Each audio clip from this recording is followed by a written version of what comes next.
চব্বিশ পরগনার Sandeshkhali Sarberia high school মাঠে আজ নির্বাচনী জনসভা করবেন অভিষেক ব্যানার্জি। দুপুর 3টের সময় হেলিকপ্টারে এসে সরাসরি মঞ্চে পৌঁছানোর কথা তার। ইতিমধ্যে নদী ও স্থলপথে ভিড় জমাতে শুরু করেছে কর্মী সমর্থকরা। তৃণমূল সূত্রের খবর, সন্দেশখালীর প্রতিবাদীরা সবাই উপস্থিত থাকতে পারেন। সন্দেশখালীতে অভিষেক ব্যানার্জির নির্বাচনী জনসভা ঘিরে তীব্র রাজনৈতিক উত্তেজনা তৈরি হয়েছে। ইতিমধ্যে নদীপথ ও স্থলপথে কর্মী সমর্থকদের আগমন শুরু হয়েছে। নির্ধারিত সময় অনুযায়ী দুপুর 3টে হেলিকপ্টারে সরবেরিয়া মাঠে পৌঁছে সরাসরি মঞ্চে যাবেন তিনি। তৃণমূল সূত্রের খবর, সন্দেশখালীর প্রতিবাদীদের একটি অংশ সভামঞ্চে উপস্থিত থাকতে পারে। উত্তর 24 পরগনার এই সভাকে অত্যন্ত গুরুত্বপূর্ণ বলে মনে করছেন সুন্দরবন এলাকার মানুষ। 2024 সালে লোকসভা নির্বাচনের আগে সন্দেশখালী আন্দোলন গোটা রাজ্য জুড়ে প্রভাব ফেলেছিল। যদিও বসিরহাট লোকসভা কেন্দ্রে তৃণমূল জিতেছিল, সন্দেশখালী বিধানসভায় দলটি প্রায় 7100 ভোটে পিছিয়েছিল। এবার সেই পরিস্থিতি বদলাতে তৃণমূল কংগ্রেস স্থানীয় গৃহবধূ ঝর্ণা সর্দারকে প্রার্থী করে নারী শক্তির বার্তা দিয়েছে। পাশাপাশি যারা একসময় আন্দোলনের মুখ ছিলেন তাদের অনেকেই এখন তৃণমূলের পতাকা হাতে নিয়ে প্রচারে নেমেছেন বলেও দাবি দলের।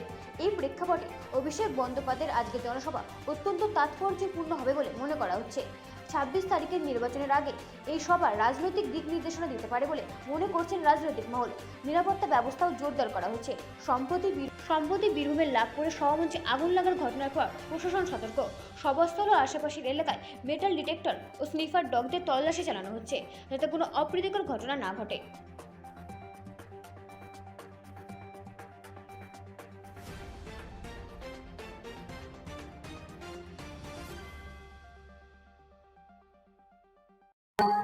সর্বভারতীয় তৃণমূল কংগ্রেসের সাধারণ সম্পাদক 24-এর ঘটনাটাকে নিয়ে বারবার বলবার চেষ্টা করেছিলেন এবং আমাদের নেত্রী মমতা বন্দ্যোপাধ্যায় যে মানুষকে উত্তেজিত করা হয়েছে, প্ররোচনা দেওয়া হয়েছে, একটা মিথ্যে চক্রান্ত করা হচ্ছে। 24-এর পর থেকে এই পর্যন্ত ওনার নেতৃত্বে, দিদির নেতৃত্বে সন্দেশখালীর মানুষ তৃণমূল সন্দেশখালী সবুজের স্বপ্ন ঘাঁটি, সন্দেশখালী তৃণমূলের দুর্জয় ঘাঁটি।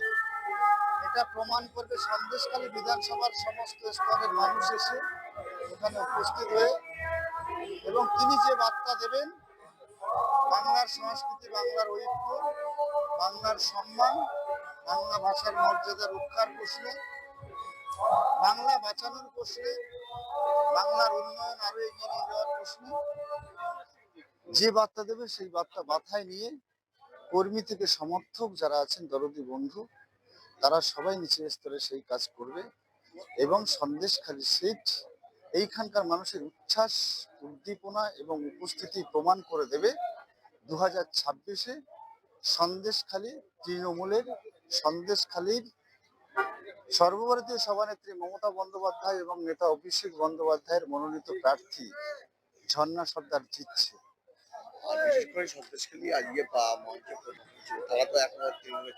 দেখুন, সর্বভারতীয় স্তরে অভিষেক বন্দ্যোপাধ্যায় আমাদের নেতা আসছে, সেখানে ওই মঞ্চে কারা থাকবেন সেটা আমাদের জেলা এবং নেতৃত্ব স্থানে ঠিক করবে।